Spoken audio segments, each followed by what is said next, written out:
se marier maintenant avec un converti?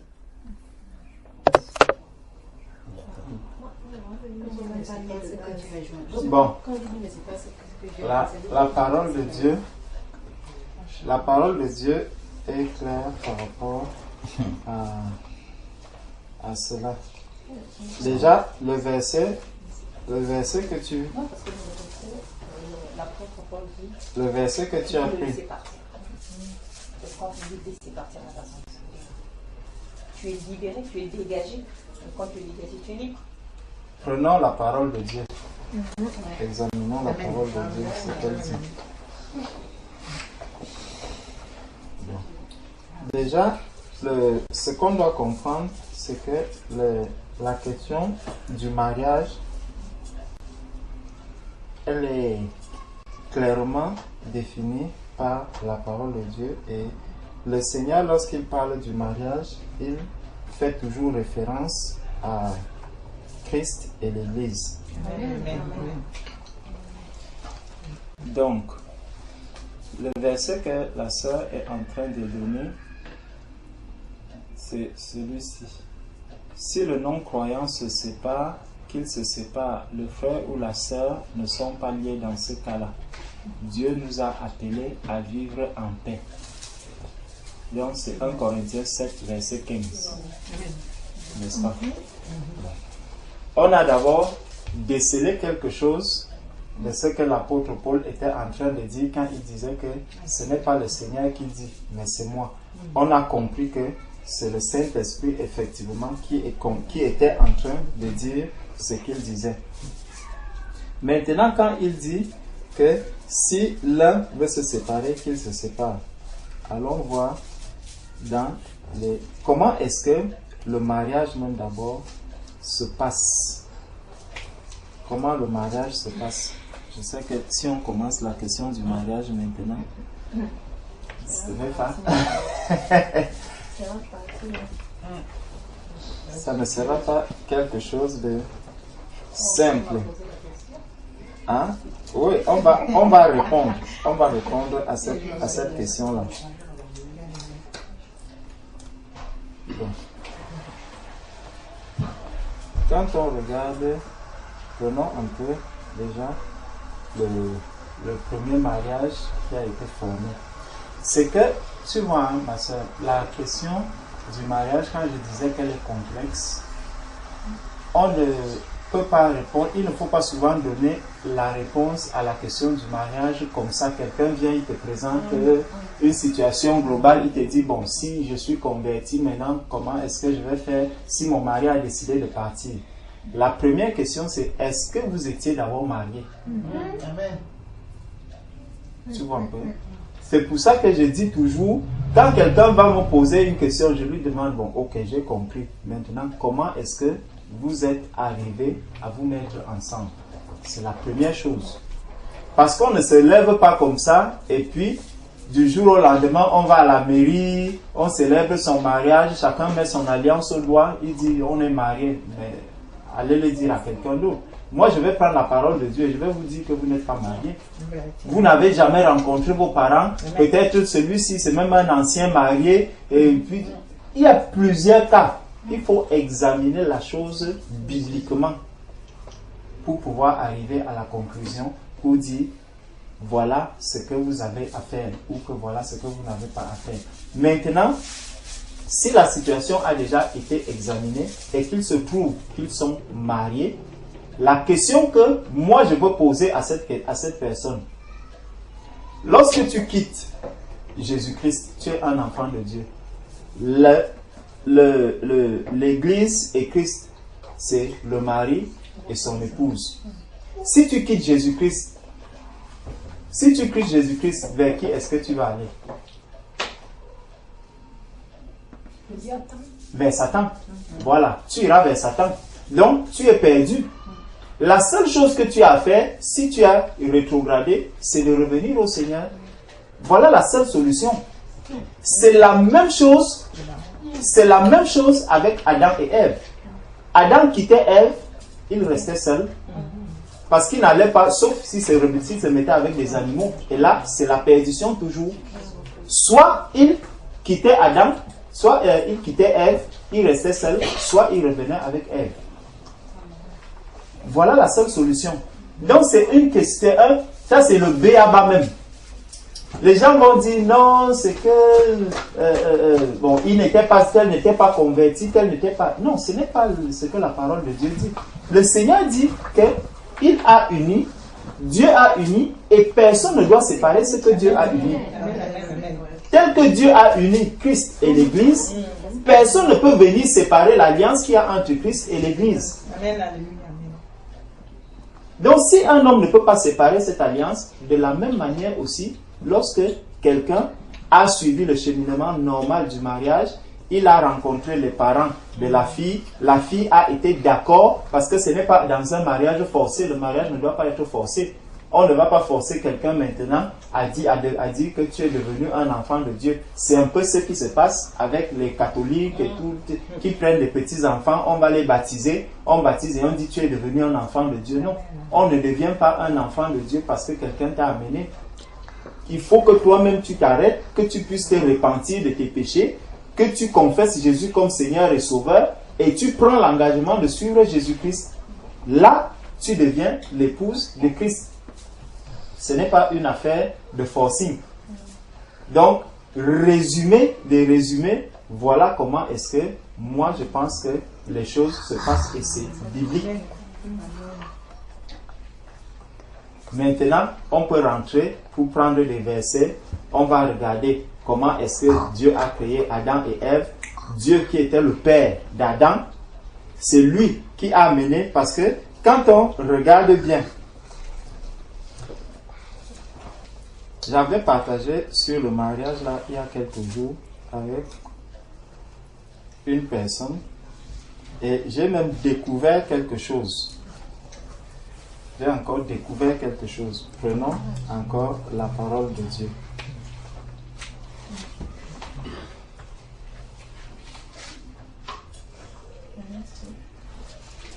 Genèse au chapitre 1.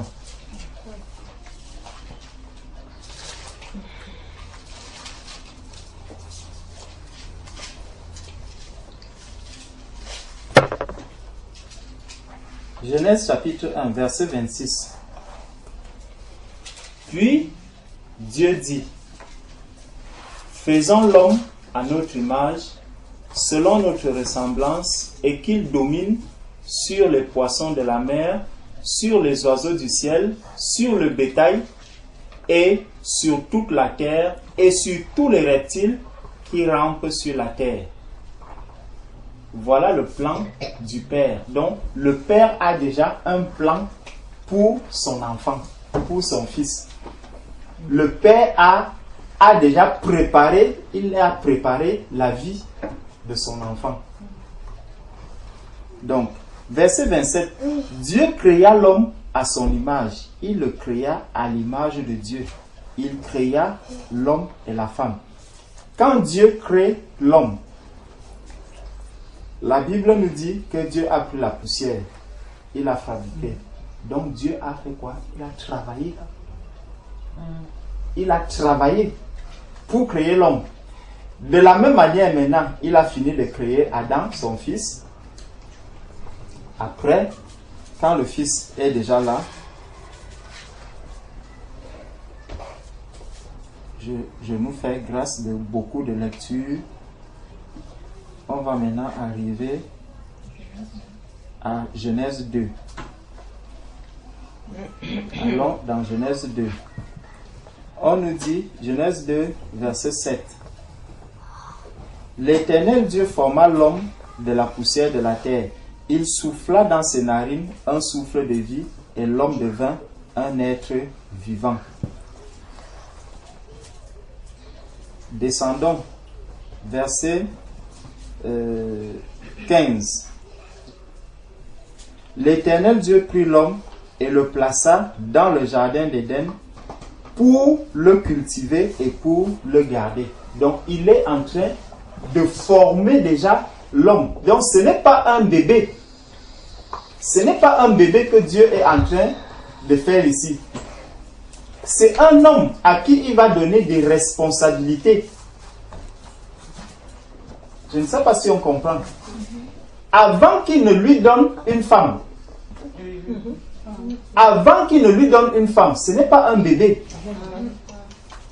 C'est un homme mature. C'est à un homme mature que Dieu va donner une femme. C'est très important. Et quand j'ai vu ça, j'ai commencé à regarder le cas d'Abraham, le cas d'Isaac. Lorsque Isaac est venu, lorsque Rebecca venait, Isaac sortait du travail. Isaac sortait du travail.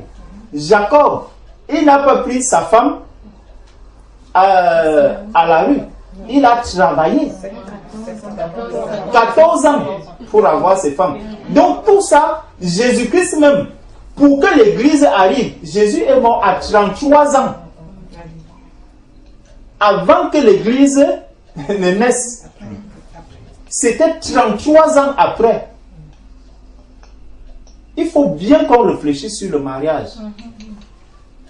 Les enfants, on va prendre un enfant, on dit les enfants vont se marier. Il faut faire très attention. C'est toute une responsabilité. Dieu lui-même est en train de fabriquer Adam ici. Il lui donne toute une responsabilité que non, tu dois garder le jardin. Donc c'est déjà un responsable. C'est un responsable que le Seigneur met ici. C'est un responsable que le Seigneur va mettre, c'est à ses côtés qu'il va mettre une femme.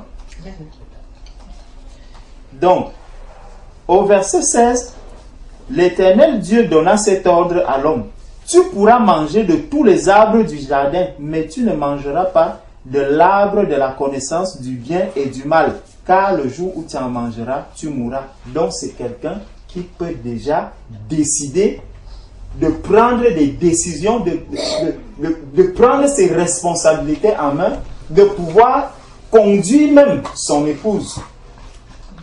C'est quelqu'un qui est prêt à conduire son épouse parce qu'il a connu Dieu. C'est quelqu'un qui croit en Dieu parce que lorsque quelqu'un connaît le Seigneur, c'est à lui que le Seigneur va donner ses ordres. Comme le Seigneur disait à Josué que ce livre ne s'éloigne pas de ton cœur, mais médite le jour et nuit. Donc c'est un enfant de Dieu.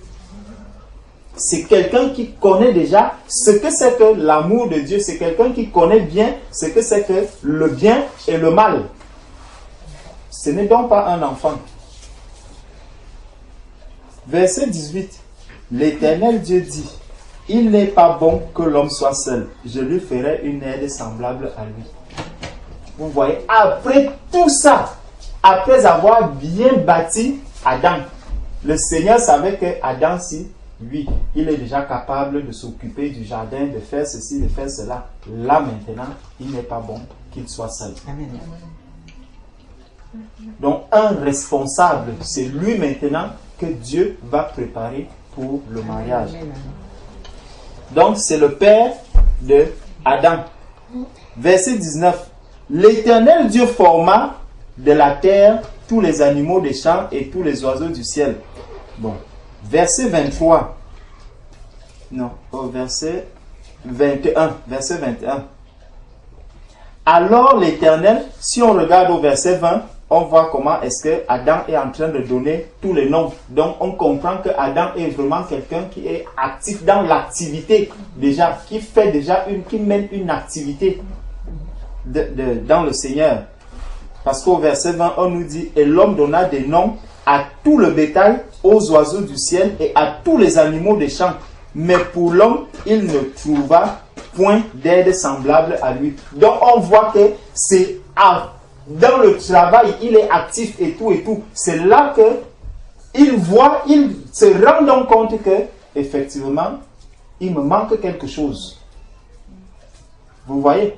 C'est lui qui exprime le désir. Il sent qu'il lui manque quelque chose maintenant. Ce n'est pas des petits enfants qu'on prend et tout et tout et tout, non. C'est dans l'activité, c'est lorsqu'il est déjà bien responsable que maintenant il exprime le besoin, il exprime donc le besoin qu'il lui manque une aide semblable à lui. Alors l'Éternel Dieu,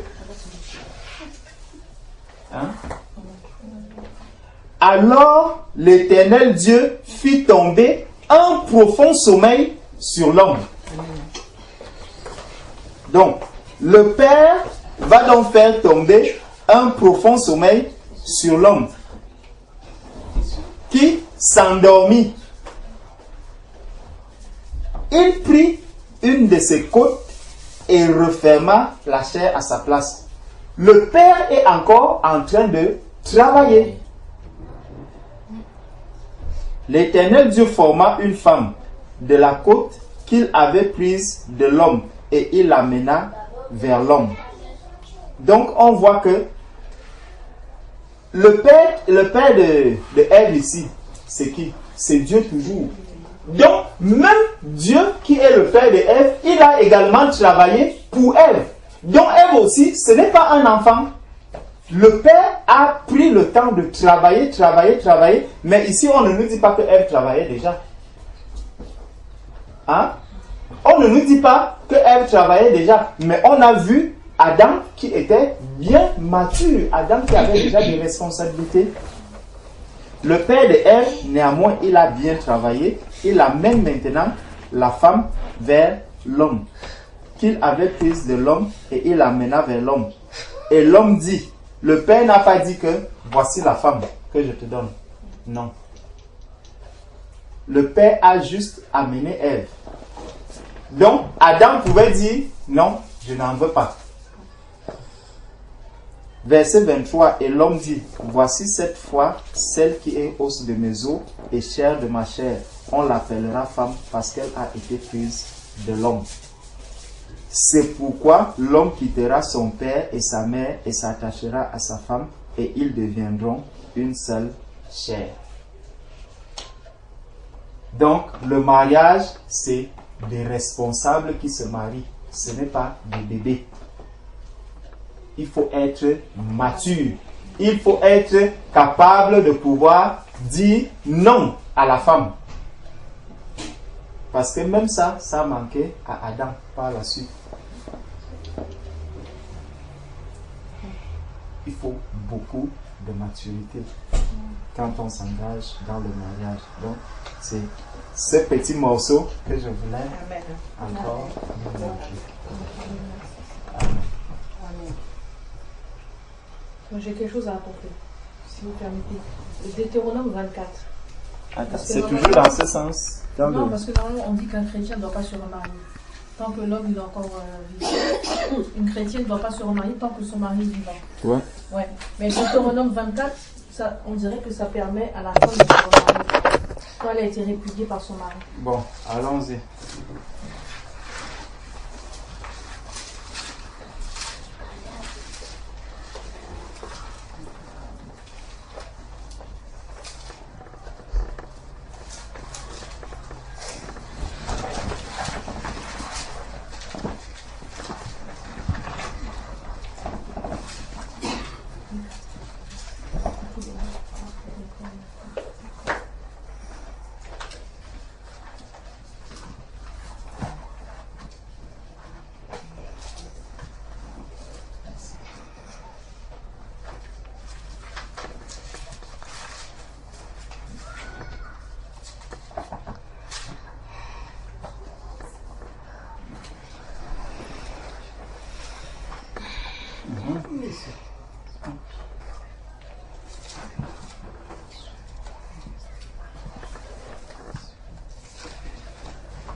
Ok.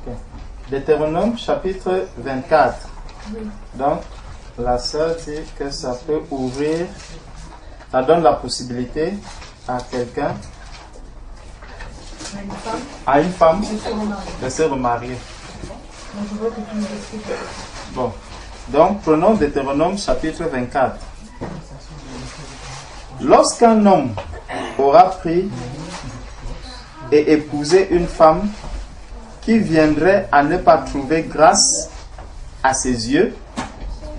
Regardons déjà le motif. À ne pas trouver grâce à ses yeux, parce qu'il a découvert en elle quelque chose de honteux, il écrira pour elle une lettre de divorce. Il écrira pour elle une lettre de divorce. Et après la lui avoir remise en main, il la renverra de sa maison. N'est-ce pas? Il la renverra de sa maison. Elle sortira de chez lui.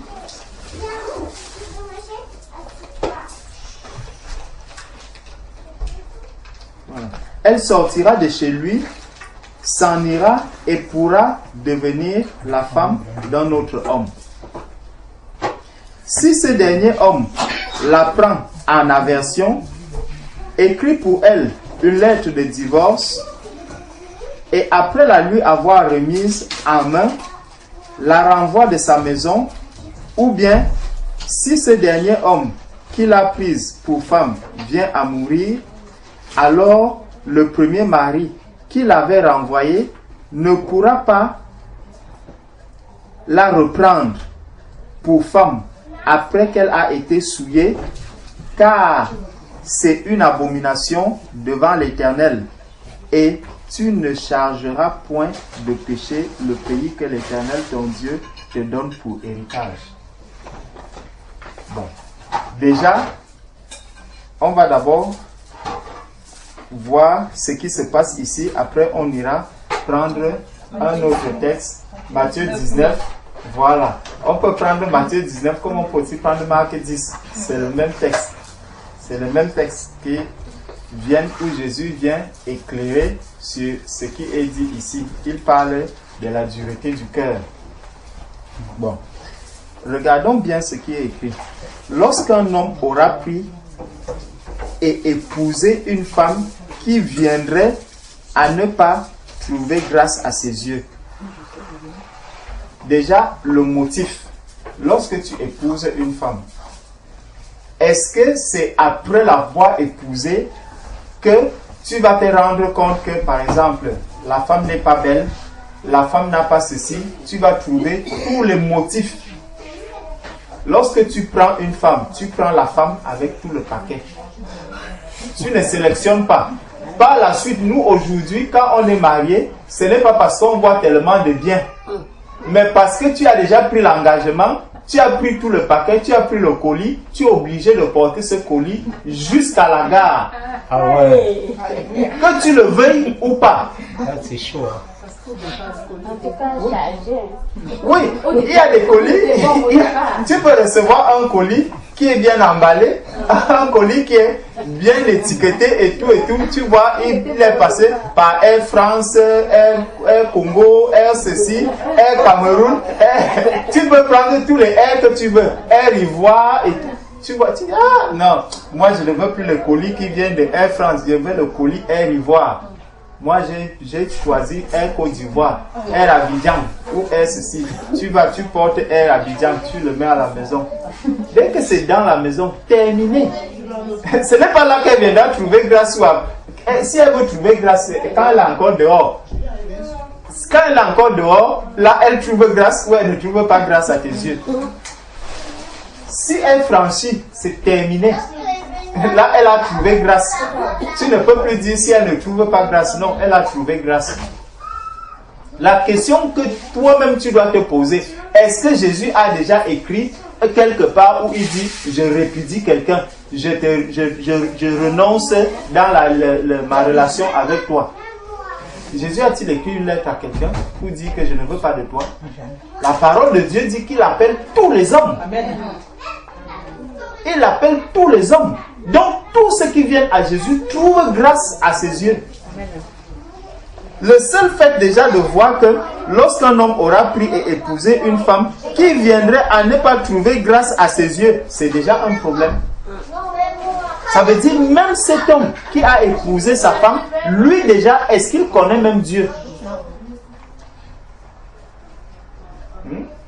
Parce que toute femme qui est mariée a trouvé grâce aux yeux de son mari. Sûr et certain que le mari le veuille ou pas. Ça, la femme doit pouvoir dire, j'ai trouvé grâce à tes yeux et c'est pour ça que je suis dans cette maison. Ce n'est pas après 20 ans, quand il y a déjà 8 enfants dans la maison, que tu commences à dire non. J'ai été même épousé par que faire. Oui, c'était par pitié ou par que faire. Mais j'ai trouvé grâce à tes yeux. Point. C'est parce que tu n'avais pas de choix que tu as trouvé que j'étais la meilleure. D'accord, mais c'est comment rebondir par rapport à ce que la sœur Irène a soulevé. Oui, j'arrive. J'arrive. Mais ne t'inquiète pas, je vais arriver là. Je vais arriver là-dessus.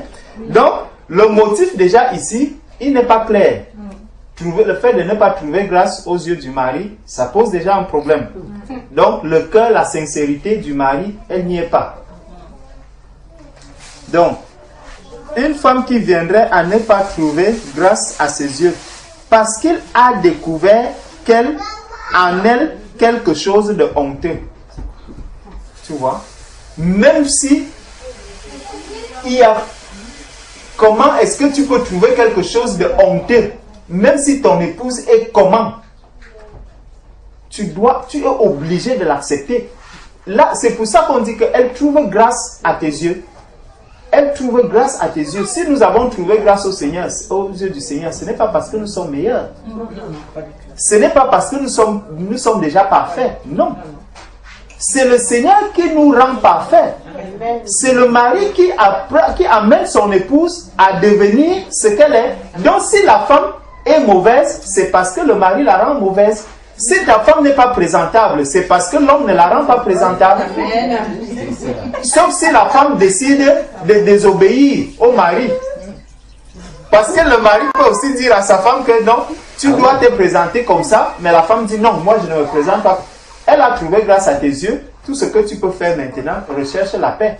Elle dit ok, il n'y a pas de problème, mais sache que là où tu vas là, la honte repose sur le mari.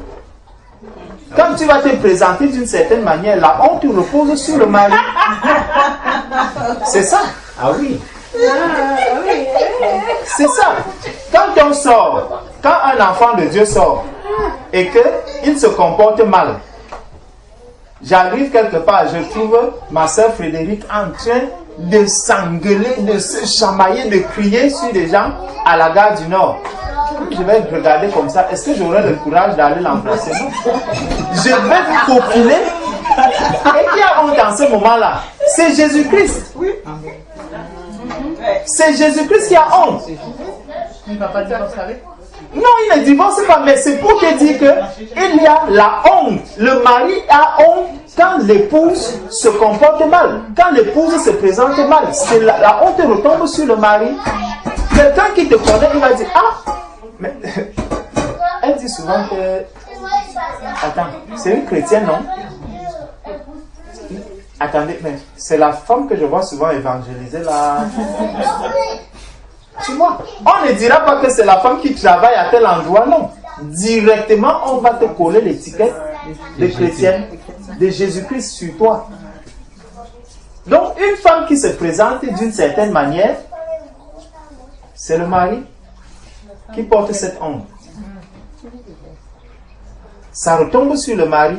Donc, ici, on nous dit, parce qu'il a découvert en elle quelque chose de honteux.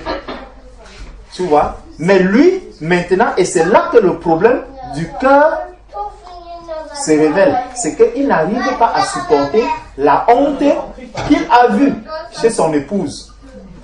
Si je vois, par exemple, que mon épouse a un handicap, est-ce que je devrais avoir honte de cet handicap? Non, je dois l'accepter. Je dois accepter cet handicap.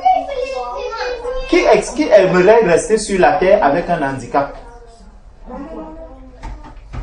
Tu vois? Tout le monde, il veut que s'il y a un handicap sur lui, il veut absolument que cet handicap-là sorte. Donc lui-même ne se plaît pas dans cet handicap. Dans ce qui fait cette honte, lui-même ne s'y plaît pas.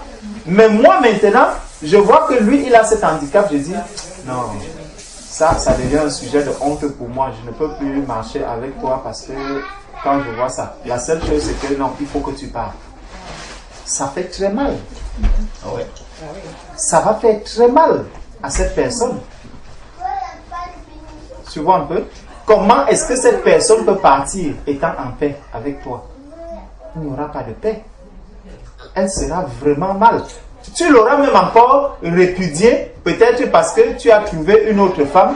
Ça, c'est même encore autre chose. Mais l'a répudiée parce que sur elle, tu as trouvé quelque chose de honteux, mais c'est très grave. Ça va la marquer tout son parcours sur la terre. Chaque fois quand elle se regarde, elle dit, c'est à cause, si elle était handicapée, c'est à cause de cet handicap qu'on m'avait répudié. C'est à cause de ceci. L'homme que j'aimais, il avait honte de ceci. J'étais devenu un sujet de honte pour lui à cause de ceci. Et beaucoup de femmes sont répudiées pour cela. Parfois aussi les hommes. La femme ne supporte plus. Peut-être elle a épousé un homme qui était bien, qui avait des moyens et tout et tout. À un moment donné, l'homme perd le travail. Il devient un handicapé. Il devient un sujet de honte. Quand on arrive, on voit la femme qui est en train de travailler, le mari à la maison. Pour la femme, ça devient un sujet de honte. Peut-être pour sa famille. On commence à se moquer d'elle. Mais attends, c'est toi qui es devenu maintenant l'homme de la maison. C'est toi qui paye maintenant toutes les factures de la maison. Quand on le dit ça, on ne le dit pas directement devant le mari. Mais dans le cœur de la femme, ça commence à faire mal. Après un moment, la femme dit non, je ne veux plus. Il faut vraiment, j'ai bien réfléchi, mais il faut qu'on se sépare. Tu vois, à cause d'un sujet de honte, tu es devenu pour elle un sujet de honte, elle te répudie. Et ça devient difficile, ça devient très difficile pour cet homme par la suite ou pour la femme. Donc, les motifs, la motivation déjà de la répudiation, on voit qu'ils posent déjà un problème, même devant Dieu. Tu vois que Dieu ne peut pas valider ça. Dieu ne peut pas valider ça. Donc, il écrira pour elle une lettre de divorce et après lui avoir remise en main, il la renverra de sa maison. Prenons Marc chapitre 10. C'est là la vérité à sortir.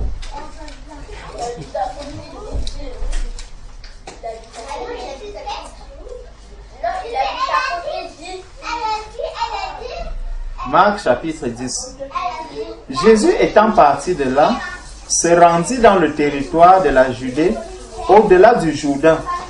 La foule s'assembla de nouveau près de lui, et selon sa coutume, il se mit encore à l'enseigner.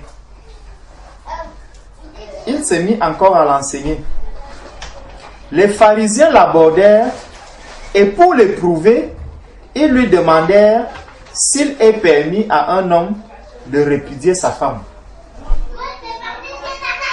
Tu vois?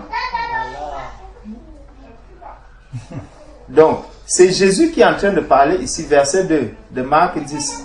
Les pharisiens l'abordèrent et pour l'éprouver, donc pour éprouver Jésus, ils lui demandèrent s'il est permis à un homme de répudier sa femme. Donc, quand il voit la marche de Jésus, quand il voit comment est-ce que Jésus vit, quand il voit les œuvres que Jésus accomplit, il se demande comment est-ce que cet homme-ci va maintenant traiter la question du mariage, la question du divorce. Jésus leur répond. Il leur répondit: que vous a prescrit Moïse? Que vous a prescrit Moïse? Moïse, dirent-ils. Moïse, dirent-ils. Là, ils reviennent dans Deutéronome 24. Ils reviennent dans Deutéronome 24. Moïse, dit-il, a permis d'écrire une lettre de divorce et de répudier. Voilà la réponse qu'il donne à Jésus. Moïse, dit-il, a permis d'écrire une lettre de divorce et de répudier. Mais on va voir par la suite comment est-ce que la chose est démêlée ici dans Matthieu 24, par la suite, le cas que Moïse est en train de traiter. Donc, verset 5, et Jésus leur dit: c'est à cause de la dureté de votre cœur que Moïse a donné ce précepte. Tu vois, il dit que Moïse a donné ce précepte. Il ne dit pas que Dieu. Est-ce que tu vois déjà? Et c'est un précepte qui vient de Moïse. Moïse a donné ce précepte parce que Moïse connaissait le cœur de ces personnes. Ce n'est pas que Dieu a validé quoi que ce soit là-dedans. Non. Dieu n'a pas dit va te remarier. Jamais. Il dit c'est à cause de la dureté de votre cœur que Moïse vous a donné ce précepte. Mais au commencement de la création, tu vois là où il les amène? Au commencement de la création, Dieu fit l'homme et la femme. L'homme et la femme. Il n'a pas dit l'homme et les femmes. L'homme et la femme. Il y a même une version où il est écrit un homme et une femme. Un homme et une femme. Adam était le seul homme. Ève était la seule femme. Ève a trouvé grâce aux yeux d'Adam. Point barre.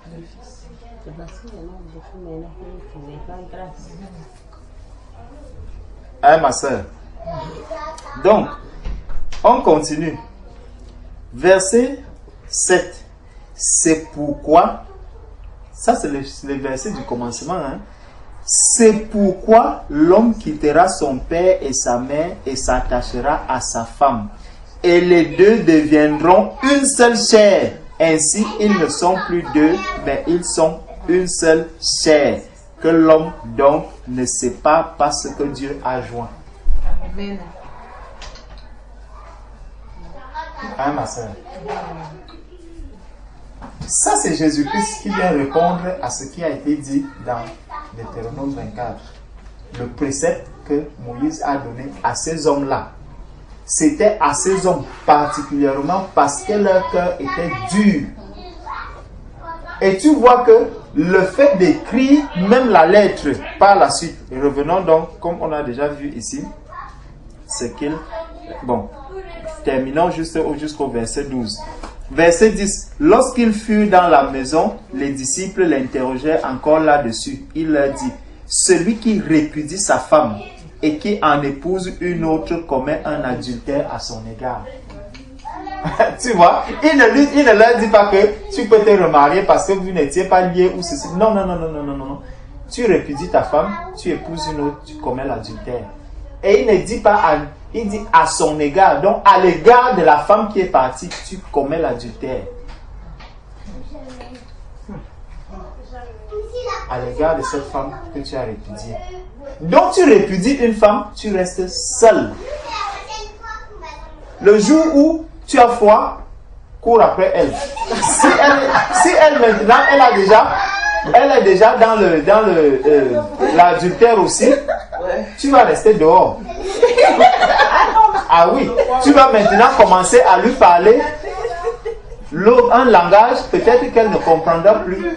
Si elle n'est pas née de nouveau et qu'on devient appeler un frère, vous dit, mais dis à ta soeur là qu'elle est mariée. Quand je viens maintenant lui dire qu'elle est mariée, est-ce qu'elle est sortie d'où? C'est de ta maison, c'est toi qui l'avais chassée. Peut-être elle n'était même pas encore affermie, peut-être elle n'était même pas encore née de nouveau. Elle se retrouve maintenant dehors, dans les bras de quelqu'un d'autre. Tu vas donc faire comment? Ça se complique. Ça se corse. Beaucoup de personnes sont dans l'adultère. Beaucoup de personnes sont dans l'adultère. Selon la parole de Dieu. Et la parole de Dieu est vraie. Parce que Dieu, Moïse était un serviteur de Dieu. C'est ce qu'on a vu. Donc, Jésus pouvait venir dire que bon, comme c'est mon serviteur, c'est Moïse. Donc, mais la parole de Dieu a d'abord été claire. Jésus a dit que c'est à cause de la dureté de votre cœur. Donc ceux qui étaient là, ils avaient un cœur dur. Ils avaient un cœur dur. Voilà. Et Moïse leur a dit, bon, allez donc faire ceci. Comme ça, les gens qui ne sont pas encore nés de nouveau, tu vas te dire que, ah, moi, le mariage, je vais me marier. Mais le jour que tu te convertis, on va te dire, mon frère, tu es marié. Peut-être tu vas rencontrer un autre frère. Le jour que tu tombes sur mes 550, je vais te dire que, frère, tu es marié. Je ne peux pas te dire le contraire. Soit tu vas chercher ta femme, soit tu restes seul. Ne dis pas que je viendrai chercher une sœur dans l'église. Non. Si là où je suis, je vais te dire, frère, tu es marié, donc ne viens pas perdre ton temps ici. Ne viens pas chercher une sœur. Tu es marié, clair et net. La question du mariage est difficile, hein, ma sœur. Elle est difficile. Mais il faut lire la parole de Dieu. Il faut lire et la comprendre. Je crois même que c'est la réponse que Jésus avait donnée à la femme samaritaine. Effectivement, dans Jean 4, justement, quand il lui dit, va appeler ton mari, elle dit, je n'en ai pas. Le Seigneur lui dit, là tu as dit vrai. Et ce n'était pas une convertie. Elle ne connaissait pas encore le Seigneur. Tu vois? Donc on peut croire que c'est par rapport à ceux qui sont déjà convertis. Non, ce n'est pas par rapport à ceux. La femme samaritaine n'était pas encore, elle n'était pas un disciple du Seigneur. Mais le Seigneur lui dit que tu n'es pas marié. L'homme avec lequel tu es maintenant n'est pas ton mari. Parce qu'il y a son mari qui est quelque part. Le premier homme avec qui elle était, c'était son mari. Donc, va rechercher ton mari. Va. Hein? Mais oui, il y a le premier avec qui elle s'est mariée, réellement, c'est lui son mari. Oui, mais c'est ce que Jésus lui dit. Dans Jean 4, c'est ce que Jésus dit à la Samaritaine. Il ne va pas.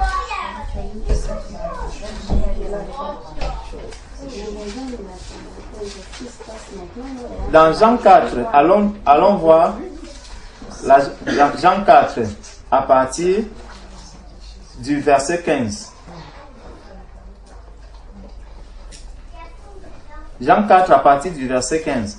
La femme lui dit, Seigneur, donne-moi de cette eau, afin que je n'ai plus soif et que je ne vienne plus puiser ici.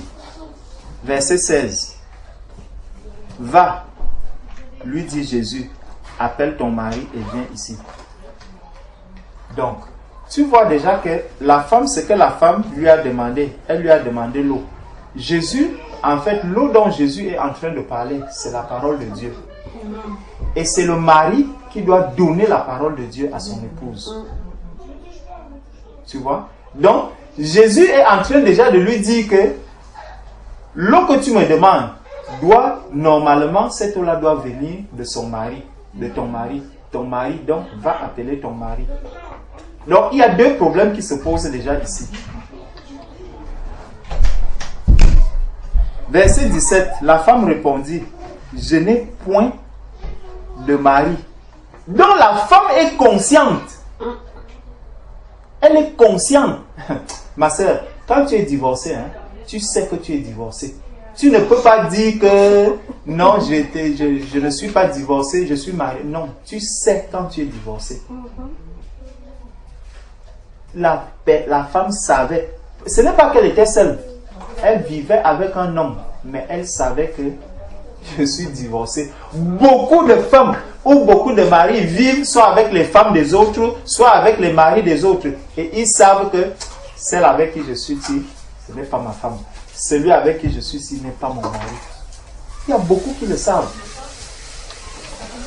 Beaucoup le savent. Parfois même c'est un homme, tu l'as quitté peut-être parce que sa condition n'était pas bonne. Peut-être parce qu'il n'avait pas d'argent. Mais tu sais que c'est l'homme qui est venu, à qui les parents ont dit que lui, va, voici la femme, on te donne la femme, va avec elle. Tu le sais. Mais tu restes, tu dis, non, je ne vais quand même pas manger de l'eau, comme on dit souvent que boire de l'eau et quoi? je sais, j'ai déjà oublié ce qu'on dit souvent. De l'eau fraîche. Vivre d'amour et de l'eau fraîche. Beaucoup refusent de vivre d'amour et d'eau fraîche. Pourtant, accepte cela. Nous devons accepter cela. Oui, nous devons accepter vivre d'amour et d'eau fraîche. Dès lors que j'ai pris l'engagement d'aller avec lui. Donc, la femme samaritaine ici dit, la femme répondit, je n'ai point de mari. Jésus lui dit, tu as eu raison de dire, je n'ai point de mari, car tu as eu 5 maris. Tu as eu 5 maris. Le Seigneur ne les appelle pas des copains ou des ceci, hein. Non. Le Seigneur les appelle aussi des maris. Parce que toi-même tu dis que ce sont des maris. Donc le Seigneur te parle le même langage que toi tu comprends. Pour que tu ne dises pas que non, mais l'autre là, est-ce qu'on est même allé à la, on n'est pas allé à la mairie, l'autre non, le Seigneur te dit que tu as eu 5 maris. Et celui que tu as maintenant n'est pas ton mari. Et cela, tu as dit vrai. Seigneur, lui dit la femme, je vois que tu es un prophète. Tu vois? Donc elle reconnaît que la parole de Dieu, Jésus quand il dit quelque chose, il te parle, tu as toi-même dans le cœur la conviction que ce qu'il est en train de me dire là est vrai. Et Jésus ne va pas insister.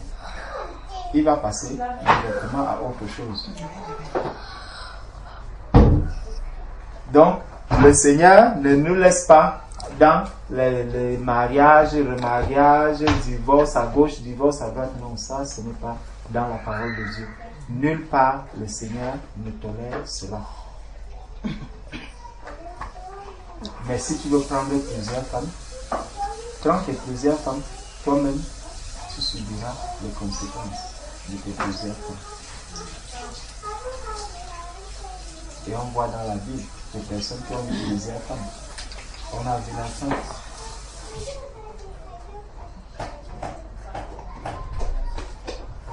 Hein, ma soeur Frédéric?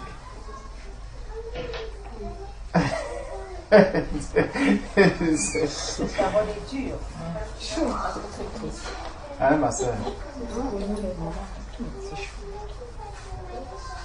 Le divorce, Dieu le valide ou il ne le valide pas. Après tout ce qu'on a dit là.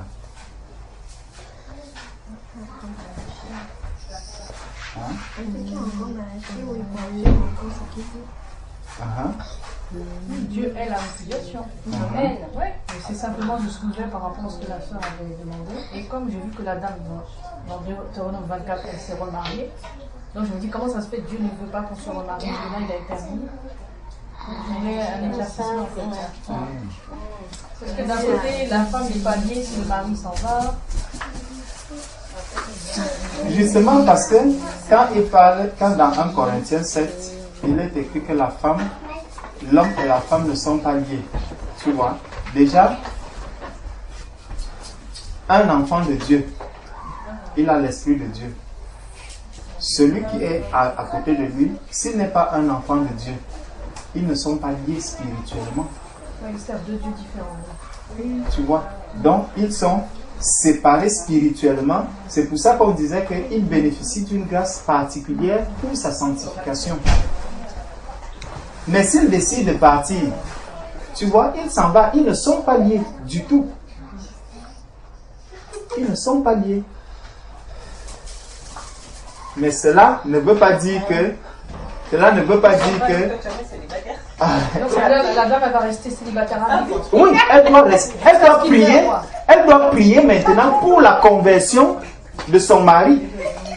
La femme ne reste pas pour croiser les bras. Elle doit rester dans la prière pour que son mari se convertisse. Et au moment où il se convertit, il se rendra compte qu'il est marié. Et il va retourner vers son épouse. C'est ça. Ce n'est pas que comme je me rends compte, mais on est séparés. Bon, ils ne sont pas liés. Chacun va, celui-ci va pour aller se remarier, l'autre pas pour aller. Auquel cas le Seigneur l'aurait dit. au travers de l'apôtre Paul. Mais il ne le dit pas. Il dit qu'ils se séparent. Ils ne sont pas liés dans ce cas. Parce que, et il donne la raison. La raison, c'est que nous sommes appelés à vivre en paix. En paix, c'est Jésus-Christ qui est notre paix. Nous devons vivre en Jésus-Christ. Demeurons en Jésus-Christ. Celui qui est marié, celui qui doit se marier. Voilà pourquoi quand les enfants de Dieu se marient, les enfants de Dieu doivent se marier entre enfants de Dieu. Parce que la parole de Dieu, c'est pour les enfants de Dieu. Et c'est les enfants de Dieu qui obéissent à la parole de Dieu. Tandis que si on est marié à un inconverti, comme on l'avait vu, nous rentrons dans une mauvaise compagnie. Et comme nous sommes dans une mauvaise compagnie, la parole de Dieu nous dit que la mauvaise compagnie corrompt les bonnes mœurs. Donc nous sommes exposés. Si le non-converti décide de s'en aller, je ne dois pas le contraindre en lui disant si tu pars, sache que tu ne seras plus sanctifié. Tu perds ton temps. Lui, il ne sait pas, il ne connaît pas le langage de la sanctification. Donc, si tu essayes de le menacer au travers de la sanctification, c'est une perte de temps. Il ne sait pas ce que c'est que être sanctifié. Donc, il peut s'en aller librement, mener sa vie, mais toi maintenant, tu dois demeurer dans la prière. Tu dois maintenant te mettre à prier et te dire, Seigneur, voilà, tu m'as donné un mari. Aujourd'hui, ce mari est parti. Il n'y a que toi qui peux le ramener à la maison. C'est toi seul qui peux le ramener à la maison. Ce n'est pas quelqu'un d'autre. Quand on voit même le cas de... Prenons un peu le cas de Sarah et Abraham. Quand Sarah avait dit à un homme comme Abraham, imagine un homme comme Abraham. Il est sorti avec une femme. Ils ont eu un enfant. Et c'est sa femme qui vient maintenant lui dire, avec toutes les richesses qu'Abraham avait, il lui dit, cette femme-là, qu'elle sort. Attends, tu vois Dieu en train de dire à Abraham que fais ce que Sarah te dit. Pourquoi? Parce qu'ils sont un. Que personne ne peut venir séparer. Même pas l'enfant qui est arrivé, ce n'est pas lui qui doit venir séparer un couple. Sors, qu'elle aille avec son enfant. Parce que c'est Sarah qui est ta femme. Amen. C'est clair et net. Ce n'est pas parce qu'une femme est arrivée, elle a fait des enfants avec toi, tu vas commencer à dire non, ma première épouse, elle n'accouchait pas. Donc, c'est la deuxième qui a commencé à me faire des enfants, donc je l'ai pris. C'est une fausse raison. Elle doit sortir avec ses enfants. Tu reprends ton épouse qui n'avait pas d'enfants. Prie le Seigneur pour qu'elle ait des enfants. Sarah a fini par accoucher. Sarah a fini par accoucher. Donc si tu crois en Dieu, reste au pied du Seigneur, prie pour que ce mari qui est parti aussi revienne à la maison et il reviendra. Amen. C'est la parole de Dieu qui est claire et c'est elle qui fortifie. Bien qu'elle soit difficile. Elle soit difficile, mais si nous la mettons en pratique, le Seigneur veille sur sa parole pour l'accomplir. Amen. Amen. Amen. C'est vrai que quand moi j'étais jeune, je trouvais que mes parents ils étaient trop durs par rapport à ça. J'avais une grande soeur qui était mariée. Son mari, il la battait jusqu'à elle s'évanouir. On met l'eau sur elle, elle s'élève. Mais si elle prend ses affaires, qu'elle vient la nuit, s'il est tard, qu'il n'y a pas de voiture pour aller chez elle, ils vont la garder. Sinon, on la ramène chez son mari. Tu restes chez ton mari. Et nos parents nous ont éduqués comme ça. En fait, le mariage, c'est un voyage sans retour. Tu t'en vas, tu restes là-bas. Amen. Ils n'ont jamais accepté. Je disais, mais pourquoi leur cœur aussi dur? Mais ma soeur, elle a fini par mourir. Son mari, il la battait tout le temps. Quand il la bat, elle tombe là, tu penses qu'elle est morte, on met l'eau. Elle avait dépéré, elle est restée là pour mourir. Ça, j'ai jamais compris. Pourquoi il ne la reprenait pas? C'est votre enfant. Ils ont dit non, elle est mariée, elle appartient à son mari. Ça, j'ai jamais compris. Donc, quand tu te maries, même tu t'en vas, ils te disent que là où ils sont à la limite encore. Là, ils renvoient la fille, mais va parler quand même. Ils ont mis dans la ah oui, ils se réunissaient un peu, ils faisaient la réunion, mais il la reprenait pas. Elle a fini par mourir, ça j'ai jamais compris. Hein. Et J'ai trouvé qu'ils étaient sévères. Et puis quand tu te maries, mais ils te disent, même si ton mari prend 2 femmes, tu restes là-bas. Tu reviens plus. Quand tu es marié, tu es marié. Non, en fait. Ça, j'ai jamais compris. Mais voilà la parole, je comprends, mais c'est les manières de faire là, vraiment. Il y a une autre façon de faire dans les anciennes. Que tu fasses comme. On peut réparer, mais on ne reprend pas. C'est pas une fois que la femme est dotée. Non, c'est pour ça que. Tu vois, ma soeur, c'est pour ça qu'il faut d'abord, aujourd'hui que nous sommes devenus enfants de Dieu, il faut bien examiner qui vient prendre ma fille. C'est de là que tout part. Il ne faut pas laisser l'enfant partir comme ça. La personne qui va, déjà, la personne dont la sœur parle, ce n'était pas un converti. Tu vois, ce n'était pas un converti. Il y avait le front noir là-bas. Maintenant, quand une situation arrive comme celle-là, la seule chose que les parents peuvent faire en ce moment, c'est d'appeler régulièrement, d'exhorter le mari, mais il est devenu une chair avec elle. C'est pour ça qu'on dit que le mariage n'est pas une affaire à prendre à la légère. Il faut prendre le mariage vraiment au sérieux. C'est la même manière qu'on dit, prends ton salut au sérieux. Parce que c'est le mariage avec le Seigneur. Tu dois prendre ton salut au sérieux. Tu dois prendre le mariage au sérieux. Vraiment au sérieux. Ce n'est pas quelque chose qu'on doit prendre à la légère. Justement, voici une personne qui décède à cause du fait que au départ, les choses ont été traitées de manière légère. Quand tu vois un peu, il y a beaucoup de mariages où quelqu'un arrive, on ne sait d'où il vient, il arrive, il y a les grosses voitures et tout, on commence à trembler. La famille commence à trembler, surtout quand c'est une famille qui est pauvre. On dit, ah non, le beau-frère est venu, tu veux même quelle fille ici? On prend une fille, on donne. Vous ne savez pas à qui vous donnez la fille. Après quelques temps, vous allez entendre, oh, la fille couche déjà avec les animaux, la fille fait ceci, si elle ne le fait pas, on la tabasse, si on ne fait pas ceci. Les gens finissent par mourir tout simplement parce qu'on a pris le mariage à la légère.